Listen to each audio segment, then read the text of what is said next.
Welcome student. आज की जो टॉपिक है वो है tissue organism and organ system. तो ये जो टॉपिक है वो हम लोग न्यू चैप्टर शुरू कर रहे हैं। चैप्टर का नाम है प्राणियों में संरचनात्मक संगठन। चैप्टर 7 प्राणियों में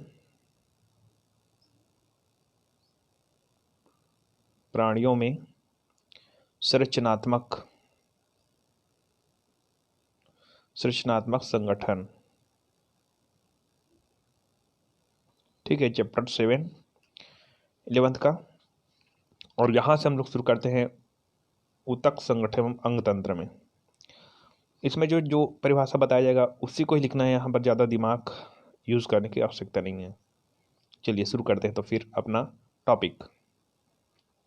तो सबसे पहला आपका पॉइंट बनेगा कि अंग क्या है। अंग क्या है तो इसके पहले आपको बता दूं, कोशिका और ऊतक की परिभाषा आप लोग पढ़ चुके हैं, उसको चाहे तो लिख सकते हैं। तो अंग के बारे में पढ़ते हैं।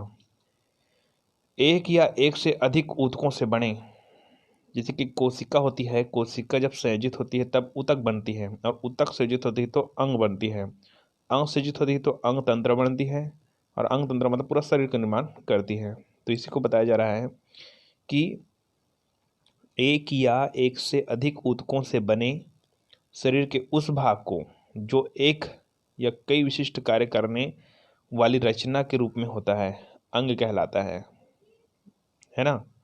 एक या एक से अधिक ऊतक, वो एक ऊतक भी हो सकता है और एक से अधिक ऊतक भी हो सकता है। एक या एक से अधिक ऊतकों से बने शरीर के उस भाग को जो एक या कई विशिष्ट कार्य करने की रचना के रूप में होता है, अंग कहलाता है, ऑर्गन कहलाता है ना जी। ऊतक संगठन एवं अंग तंत्र के अंतर्गत हम लोग पढ़े हैं अंग। अब अंग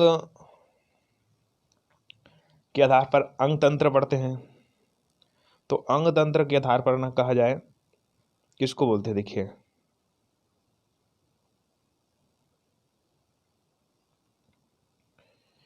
यहाँ शुरू करने हैं कि बहुकोशिकीय प्राणियों के शरीर में, हम लोग बहुकोशिकीय है, एक कोशिकीय नहीं है, ठीक है। एक कोशिकीय बहुकोशिकीय में अंतर है। जिसके शरीर एक कोश का से मिलता है उसको एक कोशिकीय कहते हैं। तो बहुकोशिकीय प्राणियों के शरीर में एक दूसरे के सहयोग से सामूहिक तौर पर किसी एक विशिष्ट कार्य को संपादित करने के लिए यदि कई अंग मिलकर तंत्र प्रणाली की तरह कार्य करते हैं तो उसे अंग तंत्र कहते हैं। ये अंग तंत्र की परिभाषा है, रिपीट करके देख लीजिए। और अंग तंत्र के अंतर्गत बहुत सारे अंग तंत्र आते हैं, ठीक है। अंग तंत्र के अंतर्गत बहुत सारे अंग तंत्र आते हैं, उसको मैं बता रहा हूँ, केवल नाम बता रहा हूँ। पहला आता है अपना अध्यावरणीय तंत्र। जो बाह्य मनुष्य का जो बाह्य आवरण है ना, जो जीव का बाह्य आवरण, उसको अध्यावरणीय तंत्र बोलते हैं। उसके बाद आ जाता है पाचन तंत्र। पाचन तंत्र जो कि पाचन का कार्य करता है। तीसरा आता है आपका श्वसन तंत्र। ये अध्यावरणीय तंत्र है, पाचन तंत्र है, श्वसन तंत्र है। ये किसके अंतर्गत आ रहा है, अंग तंत्र के अंतर्गत आ रहा है। श्वसन तंत्र इसको मैं डिटेल नहीं कर रहा हूँ, केवल नाम लिख रहा हूँ, ठीक है। चौथा आता है आपका तंत्रिका तंत्र। तंत्रिका तंत्र मतलब संवेदना से संबंधित है। पांचवा आता है आपका परिसंचरण तंत्र, जो शरीर में विभिन्न परिसंचरण को संपादित करती है ना। छठवा आता है अंतःस्रावी तंत्र। अंतःस्रावी तंत्र। सातवां आता है जनन तंत्र। जनन तंत्र, ठीक है। आठवां आता है पेशी तंत्र। ये सब आएगा तो इसको केवल नाम बस लिख दे, कोई इसको डिटेल नहीं करना है ना। तो हमारी जो टॉपिक शुरुआत होती है बहुत अच्छी तरह से, तो यहाँ से होता है ना। तो सबसे पहले आपको बताना है कि कोशिका, कोशिका के बाद ऊतक। तो अब हम लोग जो पढ़ने वाले हैं वो ऊतक के बारे में थे। कितने कितने प्रकार के ऊतक होते हैं, कैसे ऊतक होते हैं, वो सब के बारे में पढ़ेंगे। तो एक्चुअली आपको पहले रूपरेखा देख लीजिए कि ऊतक के प्रकार, उपकला ऊतक पढ़ेंगे, संयोजी ऊतक पढ़ेंगे, पेशी ऊतक और तंत्रिका ऊतक, ठीक है। इसके 2-3 पार्ट्स तो बनेंगे इस वीडियो के। तो उपकला ऊतक क्या है उसके बारे में पढ़ेंगे। तो आपको बता दूं कि हमारे शरीर में 3 स्तर होते हैं। एक तो एक्टोडर्म होता है, एक तो मीजोडर्म होता है, और एक तो होता है एंडोडर्मा। एंडोडर्मा ये भ्रूणीय अवस्था के समय आपको दिखाई देगा। एक्टोडर्मा, मेसोडर्मा, एंडोडर्मा, ये 3 परत के माध्यम से शरीर के सभी अंगों का निर्माण होता है। जैसे कि एक्टोडर्मा है, एक्टोडर्मा से उत्सर्जन तंत्र निर्मित होता है। मेसोडर्मा है, मेसोडर्मा से भंडारण स्थानांतरण क्षमता, मतलब कहा जाए इससे संबंधित अंग का विकास होता है। मतलब ये 3 चर्म ही मिलकर पूरे शरीर के हर अंगों का क्या करता है, निर्माण करता है। ये याद रखना, ठीक है। अब हम लोग चलते हैं ऊतक के प्रकार में। ऊतक क्या है, तो वो टिश्यू शब्द की उत्पत्ति फ्रेंकोइस जाइबर बिछड़ने गई थी, अब सब पढ़ चुके हैं 9वीं में। उसको ऊतक की परिभाषा देने की जरूरत नहीं, हम लोग सीधा चलते हैं ऊतक के प्रकार में। पहला आता है उपकला ऊतक, ठीक है, लाइन से पढ़ते जाएंगे, है ना। इसका उद्गम कहाँ से हुआ है उपकला ऊतक का? एक्टोडर्मा, मेसोडर्मा और एंडोडर्मा तीनों से हुआ है, तीनों चर्म से हुआ है इसका उद्गम है वो उपकला ऊतक का, ठीक है। तो चले हम लोग उपकला ऊतक में, चलिए फिर।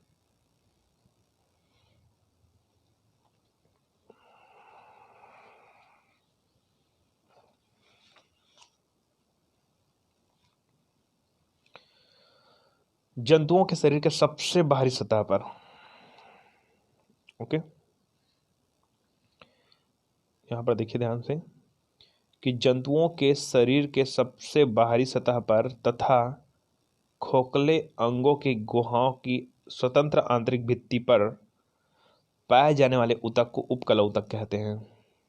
अब क्या समझ रहे हो कि जंतु के शरीर के सबसे बाहरी सतह पर, है ना, सबसे बाहरी सतह पर या खोखले अंग की गुहाओं की स्वतंत्र आंतरिक भित्ति पर, जैसे कि खोखले अंग बोल रहे हैं तो जैसे शरीर में बहुत सारे ऐसे अंग होते हैं जिसमें एक्चुअली में कहा जाए वो खोखले होते हैं एक्चुअली में। जैसे कि ये शरीर हो गया, शरीर में बीच में अंग है, लेकिन बीच बीच में हर जगह अंग नहीं, वहाँ पर खोखला स्थान भी है, वहाँ पर दीवार भी है, खोखला दीवारें भी है ना। तो जंतु के शरीर के सबसे बाहरी सतह पर खोखले अंगों की गुहाओं की स्वतंत्र आंतरिक भित्ति पर पाए जाने वाले ऊतक को उपकला ऊतक कहते हैं। ये क्लियर हो गया आपको, उपकला ऊतक किसे कहते हैं तो, है ना। इस ऊतक की कोशिकाएं बड़ी बड़ी होती है, चपटी तथा एक दूसरे से सटी रहती हैं, ठीक है। इस ऊतक की कोशिकाएं बड़ी, चपटी तथा एक दूसरे, जैसे कि प्रियंका बहुत बड़ी है, लंबी है, ऐसा टाइप से रहा है ना। तो इस ऊतक की कोशिकाएं बड़ी, चपटी तथा एक दूसरे से सटी रहती है ना। और अंगों की बाहरी सतह पर स्थित होने के कारण, कहाँ पर स्थित होने के कारण, अंगों के बाहरी सतह पर स्थित होने के कारण इन ऊतकों में रुधिर कोशिकाएं नहीं पाई जाती हैं, ठीक है। इस कोशिकाओं में रुधिर कोशिकाएं, इस ऊतकों में रुधिर कोशिकाएं नहीं पाई जाती हैं, जिसके कारण इनका जो पोषण है, इनका पोषण, जिसके कारण इनका पोषण विसरण के माध्यम से, विसरण मतलब विसरण आप लोग पढ़ चुके होंगे, जिसके कारण इसका पोषण विसरण के माध्यम से, विसरण के माध्यम से लसिका के द्वारा होता है। किसके द्वारा होता है? लसिका, रुधिर और लसिका होता है तो लसिका के द्वारा होता है, ठीक है। ये हो गया उपकला ऊतक, ठीक है। अब हम लोग चलते हैं उपकला ऊतक के कार्य। उपकला ऊतक के क्या कार्य है देखिए, यह शरीर के आंतरिक रचनाओं, अंगों, ऊतकों की प्रतिरक्षा करता है। अब बाहर में मतलब प्रतिरक्षा का कार्य करेगा ही, शरीर के बाहर तो चमे ना ये। यह जीवाणु तथा हानिकारक पदार्थों के संक्रमण संदूषण से बचाता है, ये भी क्लियर हो गई, ठीक है। कुछ उपकला ऊतक विशिष्ट पदार्थों के स्त्रावण का भी कार्य करते हैं। कुछ उपकला ऊतक विशिष्ट पदार्थों के स्त्रावण का भी कार्य करते हैं, जैसे कि आंत के उपकला ऊतक पाचन से संबंधित रसायन को क्या करता है? स्त्रावित करता है। आगे, चूंकि इसमें विभाजन की क्षमता होती है, अतः यहाँ चोट लगने, या चूंकि इसमें विभाजन की क्षमता होती है अतः यहाँ चोट लगने अथवा घाव होने पर इस ऊतक की कोशिकाओं से भरने का कार्य करती है। मतलब भरण ऊतक भी कह सकते हैं इसको। भरण ऊतक एक्चुअली में जो पोषक पदार्थ को भरण करते हैं उसको भरण बोलते हैं, लेकिन एक्चुअली में ये घाव को भरने का कार्य करता है ना, ठीक है। ये वाला भरण अलग है। चलिए, तो इस तरह से ये हो गया उपकला ऊतक के कार्य। अब हम लोग चलते हैं उपकला ऊतक के प्रकार में, है ना। बहुत कंफ्यूजन होती है, देखिए ध्यान से। उपकला ऊतक के प्रकार में सबसे पहला आता है सरल उपकला ऊतक। क्या आता है? सरल उपकला ऊतक। मैं इसका एक एक लाइन में परिभाषा देते रहा हूँ, देते जा रहा हूँ, आप नोट करते जाइए। सरल उपकला ऊतक, तो ऐसे उपकला ऊतक की कोशिकाओं के ये ऐसे उपकला ऊतक एक स्तर का बना होता है, या ऐसे लिखेंगे, ऐसे उपकला ऊतक की कोशिकाएं, ऐसे उपकला ऊतक की कोशिकाएं एक स्तर का बना होती है, या ऐसे एक स्तरीय ऊतक। तो नॉर्मल आपके हिसाब से लिखना है कि ऐसे उपकला ऊतक की कोशिकाएं एक स्तर का बना होता है। यह संरचना, आकार, आमाप तथा कार्य के आधार पर ये निम्नलिखित प्रकार के हो सकते हैं। मतलब अनेक प्रकार के हो सकते हैं, लिखना निम्नलिखित मत लिखना, अनेक प्रकार के हो सकते हैं। एक आध का नाम लिख देना, जैसे कि सरल घनाकार, सरल सल्की, सरल घनाकार, या सल्की ज़्यादा अच्छा है, सरल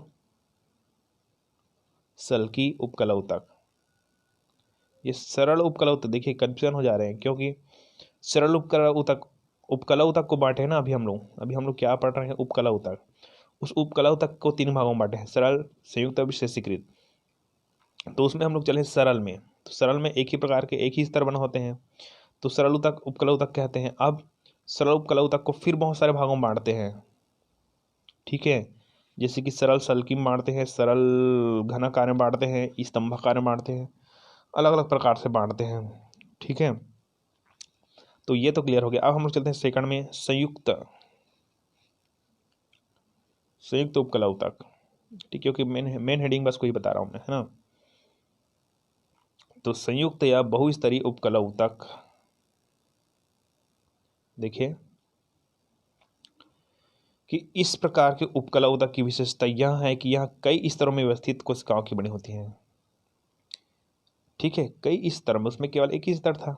तो इस प्रकार के उपकला ऊतक की विशेषता यह है कि यह कई स्तरों में व्यवस्थित कोशिकाओं की बनी होती है। इसकी सबसे निचली स्तर की कोशिकाएं अन्य स्तरों की अपेक्षा अधिक बड़ी होती है एवं सक्रिय होती है। जो निचली स्तर है वो, है ना, तथा आधारी झिल्ली के ऊपर स्थित होती है। यह संयुक्त एवं बहुस्तरीय उपकला ऊतक है, ठीक है। निचले स्तर की कोशिकाओं में सदैव विभाजन की क्षमता पाई जाती है। मतलब ऊपर की कोशिकाएं तो बड़ी होती है, लेकिन जो मध्य कोशिकाएं हैं वो अधिक सक्रिय होती है, नीचे की कोशिकाएं हैं वो अधिक सक्रिय होती है, ठीक है। यहाँ पर देखिए कि सबसे निचली स्तर की कोशिकाएं अन्य स्तरों की अपेक्षाकृत अधिक बड़ी एवं सक्रिय होती है तथा आधारी झिल्ली के ऊपर स्थित होती है। निचले स्तर की कोशिकाओं में सदैव विभाजन की क्षमता पाई जाती है, मतलब इसमें विभाजन होती रहती है, जिसके फलस्वरूप इसमें वृद्धि पाई जाती है, ठीक है ना। और विभाजन के फलस्वरूप वो क्या करती है कि नए बनी कोशिकाओं के ऊपर की ओर खिसक कर मृत कोशिकाओं को हटाकर उसका स्थान ग्रहण करती है। मतलब हमारे जो कोई भी जीव, उसके जो कोशिकाएं हैं वो मृत हो जाती है, फिर नए कोशिकाएं बनती है, ऐसे बनते होती है, ये क्रिया चलते रहती है। तो संयुक्त या बहुस्तरीय उपकला ऊतक हो गया, ठीक है। जिस तरह हम सरल ऊतक को पढ़े अभी, सरल ऊतक, तो सरल उपकला ऊतक को पढ़े हम लोग, तो उसको कई भागों में बांटे थे सरल उपकला ऊतक को, सरल सल्की में, सरल घनाकार। उसी तरह जो संयुक्त बहुस्तरीय उपकला ऊतक है उसको भी कई भागों में बांटते हैं, है ना। लेकिन मैंने बताया कि मैं हेडवर्स को बताऊंगा, उसका पार्ट्स को नहीं बताऊंगा। तो जैसे कि स्तरित उपकला ऊतक, संस्तरित उपकला ऊतक, है ना, तो बहुत सारे हैं, तो उसको छोड़ दीजिए आप, ठीक है। अब हम लोग चलते हैं थर्ड नंबर में। किसके थर्ड में? जो उपकला ऊतक पढ़ रहे हैं उसको 3 भागों में बांटे थे। सरल में, सरल हो गया, सरल उपकला ऊतक हो गया, ठीक है। उसका संयुक्त उपकला ऊतक हो गया। अब तीसरा आता है विशेषीकृत उपकला ऊतक, है ना। क्या आता है? विशेषीकृत उपकला ऊतक। कुछ उपकला ऊतक विशिष्ट कार्यों को संपादित करते हैं, है ना। विशेष आदमी जी, विशेष जैसे कि अपना कोई भी हो, है ना। तो कुछ उपकला ऊतक विशिष्ट कार्यों को संपादित करते हैं एवं तदानुरूप रूपांतरित होते हैं, विशेषीकृत उपकला ऊतक कहलाते हैं, ऐसे लिखना, ठीक है। तो विशेषीकृत उपकला ऊतक बहुत प्रकार के होते हैं। फिर संवेदी या तंत्रिका संवेदी उपकला ऊतक, ठीक है। तो विशेषीकृत में क्या करूँगा, केवल मेन पॉइंट को बता दिया हूँ, आप मेन पॉइंट को ही लिखिएगा, ठीक है। संवेदी अर्थात तंत्रिका संवेदी ऊतक वर्णकी आएगा आगे। तो ये है आपका संयोजी ऊतक। ठीक है, अब संयोजी ऊतक कट गया। अब हम लोग चलते हैं मेन टॉपिक में, हमारा कौन सा वाला में, उपकला ऊतक कंप्लीट हो गया। ठीक है, उपकला ऊतक क्या हो गया, कंप्लीट।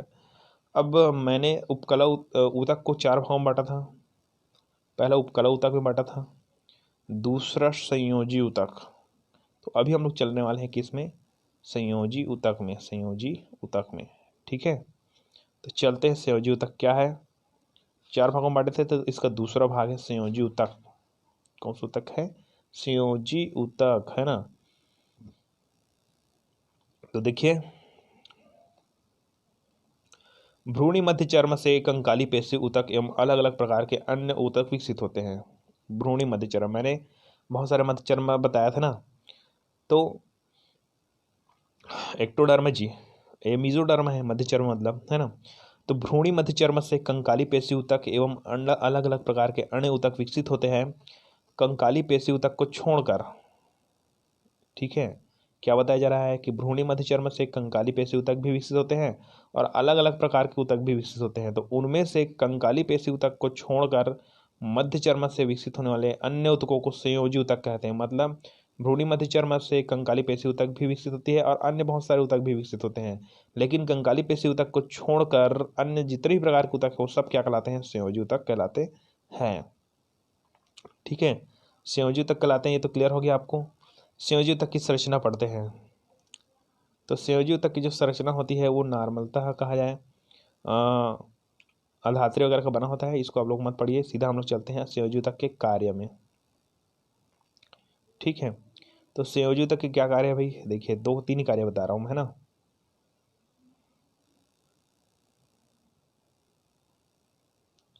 पहला कार्य देखिए, यह ऊतक शरीर के विभिन्न ऊतकों कोशिकाएं अंगों को जोड़कर उसे यथास्थान स्थिर बनाए रखने का कार्य करता है तथा इस प्रकार जंतु का निश्चित आकार सुनिश्चित होता है।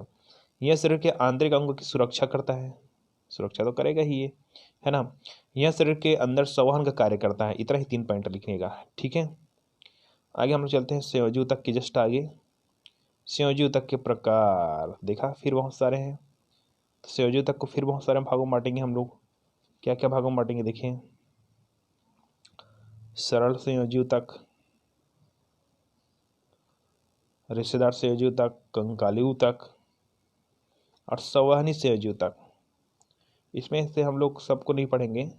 ठीक है, तो अभी हम लोग चलते हैं सरल संयोजी ऊतक में। उसको फिर भागों में बांटा जाता है, तो वो सबको कंफ्यूजन नहीं करना है अपने को, कुछ एक नया पॉइंट डाल देना है।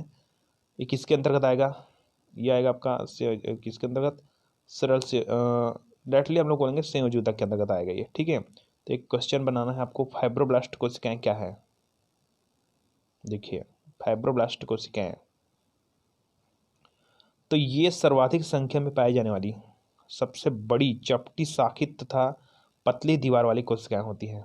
कौन, फाइब्रोब्लास्ट कोशिकाएं। ये सर्वाधिक संख्या में पाई जाने वाली सबसे चपटी शाखित तथा पतली दीवार वाली कोशिकाएं होती है। इनकी कोशिकाएं श्वेत तथा पीली होती हैं। ठीक है, श्वेत मतलब समझ गए ना, सफेद कलर जी, और पीला कलर मतलब मेरा शर्ट। ओके, तो इनकी कोशिकाएं श्वेत तथा पीली होती है। श्वेत कोशिकाएं पतली, लंबी एवं श्वेत तंतुओं के गुच्छों से चिपकी रहती है तथा पीली कोशिकाएं अनियमित आकार की होती है तथा आधात्री में बिखरी रहती है। आधात्री मैट्रिक्स को बोलते हैं। ठीक है, मतलब ये संयोजी ऊतक है आधात्री की बनी होती है, याद रखना है। ठीक है, इस तरह से लिख देना, ये फाइब्रोब्लास्ट कोशिकाएं। आगे, दोनों प्रकार की कोशिकाएं क्रमशः श्वेत फाइब्रोब्लास्ट तथा पीला फाइब्रोब्लास्ट के नाम से जानी जाती है। अब श्वेत को श्वेत फाइब्रोब्लास्ट बोलेंगे ना, और क्या, पीले को पीले फाइब्रोब्लास्ट बोलेंगे, है ना। चलिए आगे हम लोग चलते हैं मास्ट कोशिकाएं में। मास्ट सेल, ये थोड़ा इंपॉर्टेंट है कि ये कोशिकाएं गोला या अंडाकार होती है। गोलाकार मतलब ये गोल हो गया, और अंडाकार मतलब ऐसे वाले भाग को बोलते हैं। ठीक है, तो ये कोशिकाएं गोलाकार या अंडाकार होती है, प्रायः रक्त वाहिनियों के चारों तरफ पाई जाती हैं। रक्त वाहिनियां है ना, वहाँ इसके चारों ओर पाई जाती है। इसके कोशिका द्रव्य में असंख्य कणिकाएं होती हैं, ग्रेन्यूल्स होते हैं। ये शाखित प्रकृति के भी हो सकते हैं, है ना, जैसे कि कुछ ऐसे कोशिकाएं हैं जो शाखित प्रकृति के भी हो सकते हैं ऐसे। ठीक है, ये रक्त वाहिनी तथा रुधिर संवहन को नियंत्रित करने वाले पदार्थों को स्रावित करने का कार्य करती है। जो रुधिर संवहन की क्रिया होती है उसको जो नियंत्रित करने वाले जो पदार्थ है उस पदार्थ को क्या करती है, स्रावित करने का कार्य करती है ना। इसके द्वारा स्रावित होने वाले पदार्थों में सीरोटोनिन एक विशिष्ट प्रोटीन होता है, सीरोटोनिन, ठीक है, मास्ट कोशिकाओं के अंतर्गत, याद रखिएगा, है ना। तो ये तो क्लियर हो गया मास्ट कोशिकाएं। और हम लोग क्या पढ़ रहे हैं भाई, अभी हम लोग पढ़ रहे हैं संयोजी ऊतक के अंतर्गत चल रहा है, ठीक है। अब आगे हम लोग बढ़ते हैं। अगला टॉपिक का नाम लिखना आप लोग उपास्थि। ये सब किसके अंतर्गत आ रहा है, संयोजी ऊतक के अंतर्गत आ रही है। ये उपास्थि वो ना कंकाली संयोजी ऊतक है, लेकिन मैं अलग से कंकाली संयोजी ऊतक को नहीं बता रहा हूँ, है ना, केवल मेन पॉइंट को बता रहा हूँ, उपास्थि। चलिए, तो इसकी अधात्री, इसकी जो मैट्रिक्स है, उपास्थि की मैट्रिक्स है, वह अर्धठोस, कुछ लचीला, पारदर्शक, जेली सदृश होती है। जेली का मतलब जो नर्म होता है एकदम, उसको बोलते हैं। इसका धात्री अर्धठोस, कुछ लचीली, पारदर्शक, जेली सदृश होती है, जो कि विशेष प्रकार के ग्लाइकोप्रोटीन जिसका नाम है कॉन्ड्रिन। यहाँ क्वेश्चन आता है कि उपास्थि किस ग्लाइकोप्रोटीन की बनी होती है, या किसकी बनी होती है, तो कॉन्ड्रिन, ठीक। उसी तरह अस्थि भी आएगा, अस्थि भी एक प्रोटीन की बनी रहती है, ठीक है। तो अभी क्लियर उपास्थि को जानिए। इसका धात्री अर्धठोस, कुछ लचीला, पारदर्शी, जेली सदृश होती है, जो कि विशेष प्रकार के ग्लाइकोप्रोटीन कॉन्ड्रिन का बना होता है। यह कॉन्ड्राइटिन सल्फेट तथा किराटिन सल्फेट के मिलने से बनते, इसको मत लिखिएगा, कंफ्यूजन कर देगा आप लोगों को, ठीक है। चलिए, है ना, यहाँ से चलते सीधा कि कॉन्ड्राइट में कोलेजन तथा इलास्टिन तंतुओं का एक सुव्यवस्थित जाल फैला रहता है, जो उपास्थि को दृढ़ता प्रदान करता है। ये हो गया उपास्थि के बारे में। आगे हम लोग चलते हैं अस्थि में। किस में चलते हैं, अस्थि। यहाँ पर पॉइंट नहीं डाला गया है, इसको आप लोग डाल देना।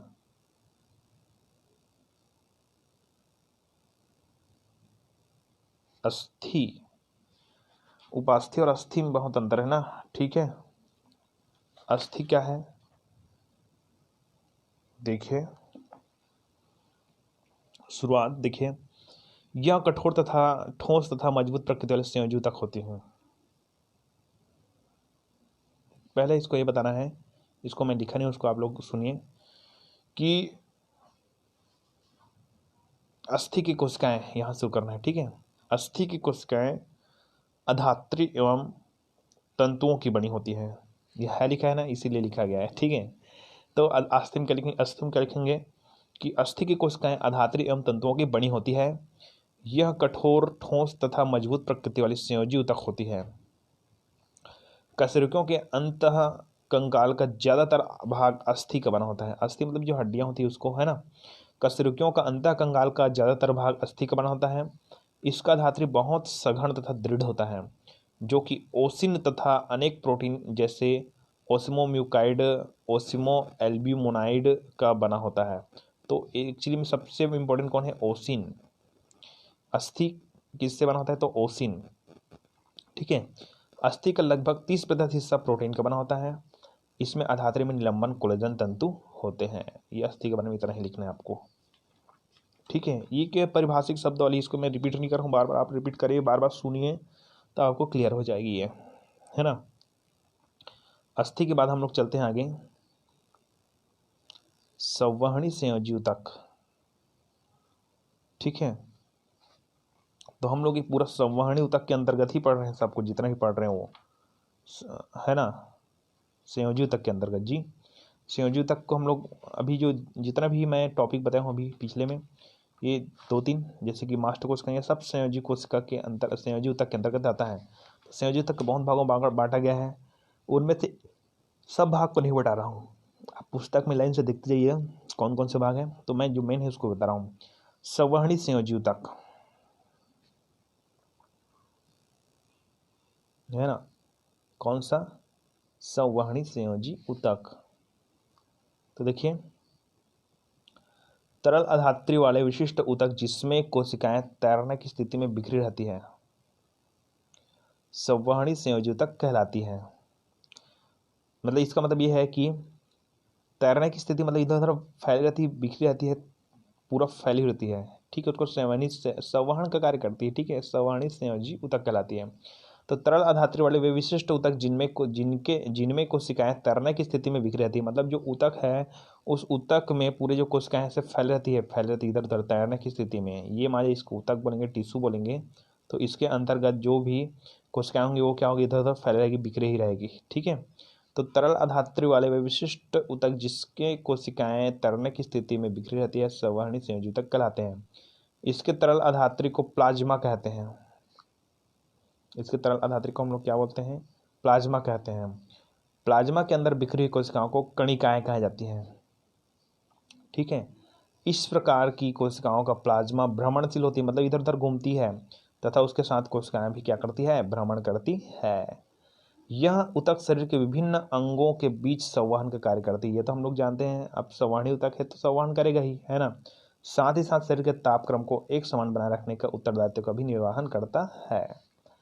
तो संवहनी ऊतक के अंतर्गत निम्नलिखित देखते हैं। पहला आता है रुधिर, दूसरा आता है लसिका। तो रुधिर संवहनी ऊतक के अंतर्गत हम लोग देखते हैं रुधिर और लसिका। तो सबसे पहले हम तो रुधिर को पढ़ेंगे, तो इसके लिए रूपरेखा देख लीजिए किस किस को पढ़ना है अपने को। रुधिर को दो भागों में बांटेंगे, प्लाज्मा और रक्त कणिकाओं में बांटेंगे।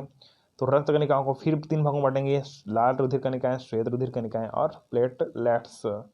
लाल रुधिर कणिकाओं को हम लोग फिर अलग अलग भागों में और बांटते जाएंगे, तो आगे पढ़ जाएंगे। पहले आप लोग प्लाज्मा और रक्त कणिकाएं में जाते हैं, ठीक है। तो देखिए रक्त या रुधिर, यही से आपका पॉइंट क्लियर हो रही है ना। इसको देखिए, रक्त से शुरू करते हैं हम लोग, है ना। तो यह परिसंचरण तंत्र में भ्रमण करने वाली तरल संयोजी ऊतक है, मतलब फैलने वाली, इधर उधर घूमने वाली। यह हल्के पीले रंग तथा तरल अधात्री युक्त होते हैं, जिसे प्लाज्मा कहते हैं, है ना। एक्चुअली में जो रक्त है वो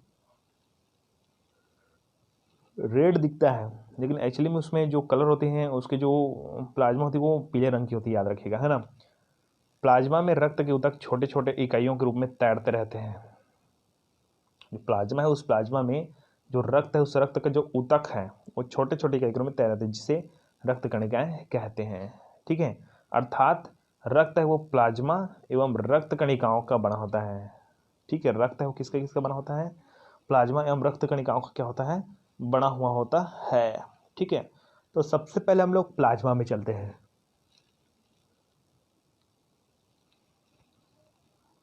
यह कुल रक्त का 55 से 60% भाग तथा निर्जीव प्रकृति का होता है। देखिए आपको ये बता दूं कि रक्त है वो प्लाज्मा और रक्त कणिकाओं को बना होते हैं। तो 55 से 60% अगर प्लाज्मा पाई जाती है तो रक्त कणिकाओं की संख्या क्या हो जाएगी, वो हो जाएगा आपका 45 से 50 ऐसे लगभग लगभग, ठीक है। तो प्लाज्मा यह कुल रक्त का 55 से 60% भाग तथा निर्जीव प्रकृति का होता है। बहुत अधिक मात्रा में यह हल्के पीले रंग का दिखाई देता है। इनके पदार्थों के ऊतकों में आना जाना हमेशा लगता है, मतलब इनके जो पदार्थ है ना, उसके पदार्थ है वो ऊतक में हमेशा इधर उधर फैले ही रहते हैं, जाते आते रहते हैं, ठीक है। इसके कुल भाग का 90% भाग जल होता है। प्लाज्मा का 90% भाग क्या होता है, जल होता है, तथा 10% भाग में कार्बनिक तथा अकार्बनिक विलीक अवस्था में रहते हैं। केवल 10% भाग में कार्बनिक पदार्थ भी रहते हैं और अकार्बनिक पदार्थ, लेकिन 90% भाग में केवल जल रहता है। तो कौन कौन से कार्बनिक पदार्थ है, अकार्बनिक पदार्थ, थोड़ा देख लेते हैं इधर, है ना। कि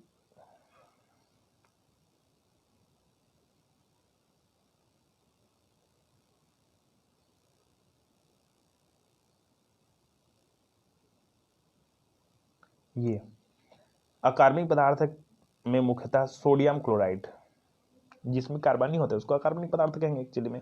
सोडियम क्लोराइड, सोडियम बाइकार्बोनेट आदि मिलते हैं। इसके अतिरिक्त पोटेशियम, आयरन, मैग्नीशियम आदि भी मिलते हैं। तथा इतना लिखना और ज़्यादा मत लिखना, ठीक है। तथा इसमें जो कार्बनिक पदार्थ है उसके रूप में कार्बन डाइऑक्साइड आदि भी होती है, इतना बस लिखना, ज़्यादा मत लिखना, ठीक है।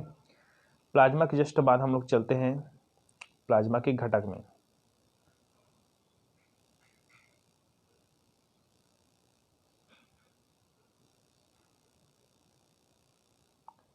प्लाज्मा के घटक में तो पहला आता है रक्त प्रोटीन।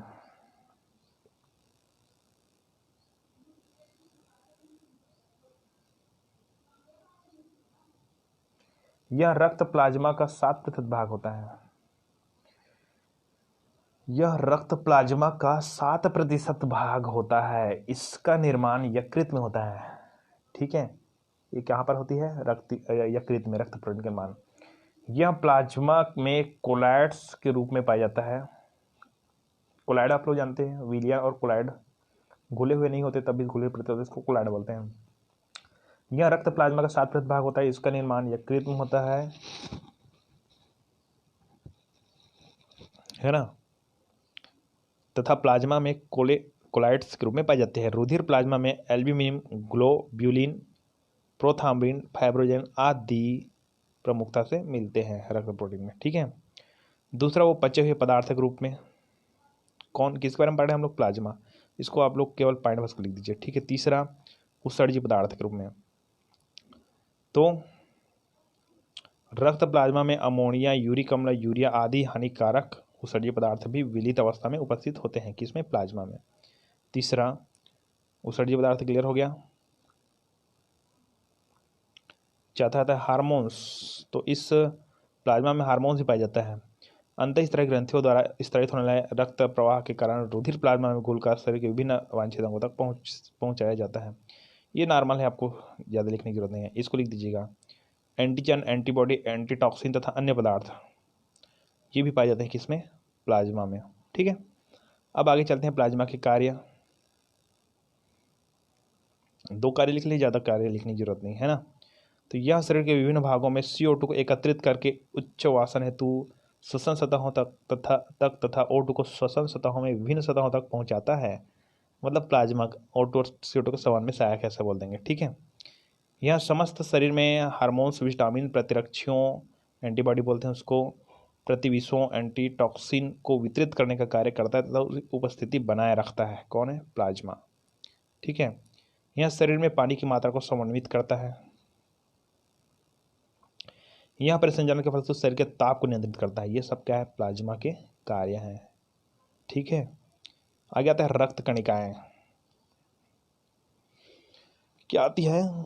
रक्त कणिकाएं। तो अभी हम लोग पढ़े थे प्लाज्मा किसके अंतर्गत पढ़े थे? रक्त के अंतर्गत। रक्त को कितने भागों में बांटा हुआ है? 2 भागों में। एक तो प्लाज्मा में बांटा गया है, ठीक है, और एक तो रक्त कणिकाओं में बांटा गया है ना।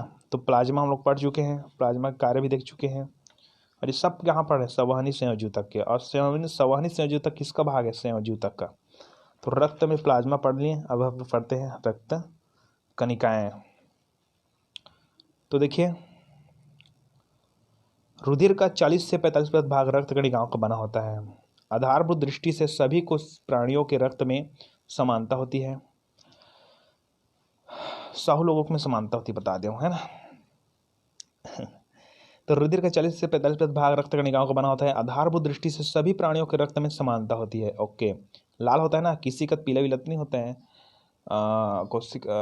जो केवल प्लाज्मा है वो पीला होता है। ठीक है, तो रुधिर का 40% से 45% भाग रक्त कणिकाओं का बना होता है। आधारभूत दृष्टि से सभी प्राणियों के रक्त समानता होती है।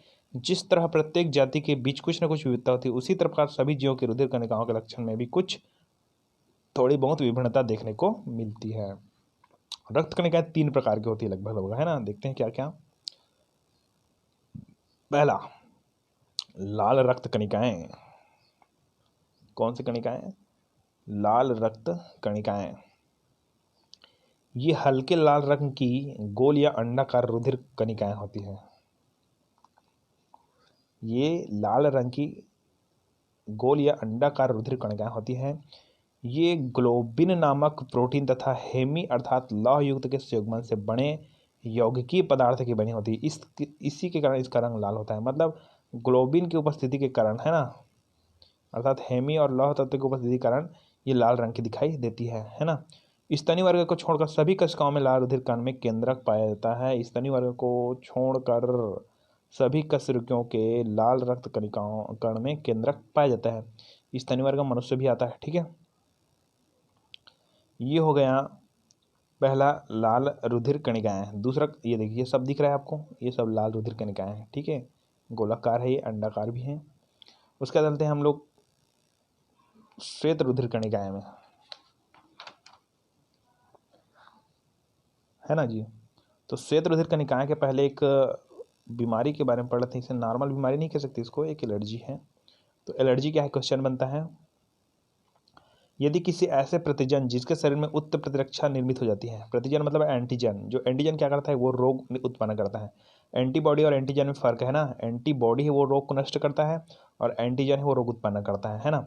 तो कोई हमारे शरीर में कोई भी एंटीजन है उसके प्रति हमको उच्च प्रतिरक्षा निर्मित हो जाए, मान जाए किसी किसी को टमाटर के लिए ना, एक्चुअली नॉर्मल उदाहरण दे रहा हूँ मैं, किसी को टमाटर के लिए, किसी के शरीर में ना टमाटर के लिए उच्च प्रतिरक्षा स्थापित हो चुकी होती है। जब वह टमाटर को ग्रहण करता है ना तो उसके शरीर में अजीब कुछ में कुछ बदलाव होने लगती हैं, शरीर फूलने लग जाता है, कभी कभी फुंसियाँ होने लग जाती हैं, साइड इफेक्ट हो जाती है, यही एलर्जी है, सीधी बात है ना। तो देखिए, यदि किसी ऐसे प्रतिजन जिसके शरीर में उच्च प्रतिरक्षा स्थापित होते हैं, है ना, बहुत सी मात्रा में शरीर में पहुंच जाती है। अब मैंने बताया कि मान जाए आप टमाटर को एंटीजन मान लो, वही शरीर में क्या हो जाए, पहुंच गई है, तो कुछ ही क्षणों में शरीर में सुरक्षात्मक प्रतिक्रियाएं होने लगती है। सभी ऊतकों में प्रदाह प्रतिक्रिया के फलस्वरूप शरीर का कुछ भाग या पूरा शरीर फूल जाता है, इसे एलर्जी कहते हैं। अर्थात यहाँ प्रतिरक्षात्मक क्रिया का महत्वपूर्ण साइड इफेक्ट है।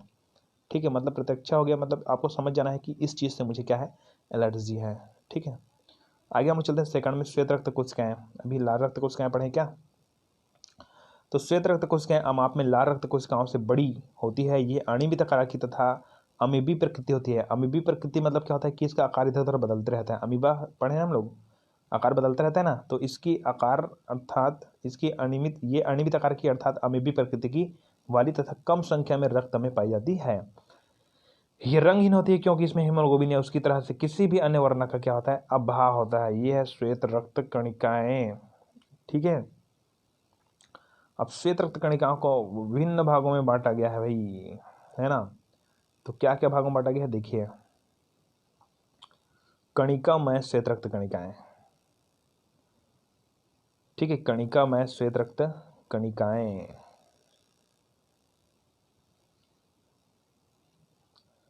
इस प्रकार की श्वेत रुधिर कणिकाओं की पहचान उसके कोशिका द्रव्य के कणिकामय होने से होती है। कणिकामय मतलब छोटे छोटे कण होते हैं, उसको बोलते हैं कणिकामय। ठीक है, कणिकामय होने से होती है। इसके साथ साथ इसका केंद्रक पॉलीवत होता है। पॉलीवत, लोबेट, लोबेट मतलब नीचे फैला हुआ। ठीक है ना। पॉली मतलब बहुत सारे पदार्थ से मिलकर बना गया, जैसे कि एक मोनो होता है, एक पाली होता है। ठीक है, और केंद्रक मतलब नीचे इसको सटा हुआ रहता है। ठीक है, उसको पालीवत बोलते हैं। तो इस प्रकार की श्वेत रुधिर कणिकाओं की पहचान उसके कोशिका द्रव्य की कणिकामय होने से होती है। इसके साथ इसका केंद्रक पॉलीवत होता है। इसका निर्माण अस्थि मज्जा में होता है। क्या होता है, अस्थि मज्जा। अभिरंजन की दृष्टि से आधार पर इसे निम्नलिखित 3 प्रकार से बांटा गया। इसको कणिकामय श्वेत रुधिर कणिकाओं को 3 भागों में बांटा है। इओसिनोफिल्स, इसको एक लाइन बताऊंगा, है ना। तो इसमें इओसिन नामक अम्लीय अभिरंजक से अभिरंजित हो जाता है। ये इओसिन नामक अम्लीय अभिरंजक से अभिरंजित होती है ना। इओसिनोफिल्स है वो। ठीक है, तो इओसिनोफिल्स होता है और दूसरा है बेसोफिल्स होता है। दूसरा को भी बताता हूँ क्योंकि एक कोई क्यों छोड़े भाई, दूसरा भी बताता हूँ, है ना। ये पहला इओसिनोफिल्स है और दूसरा हम लोग बोलेंगे तो उसका नाम है बायोफिल्स है, बेसोफिल्स है जी, बेसोफिल्स।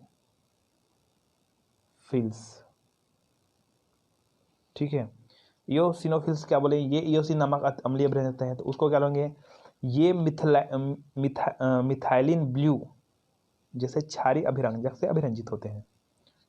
बेसोफिल्स में क्या लिखोगे आप कि ये मिथाइलिन ब्लू जैसे क्षारीय अभिरंजक से अभिरंजित होते हैं। ठीक है, और तीसरा आ जाएगा न्यूट्रोफिल्स। ये उदासीन अभिरंजक से अभिरंजित होते हैं, लिख देना। ठीक है, इसको बोलते हैं न्यूट्रोफिल्स।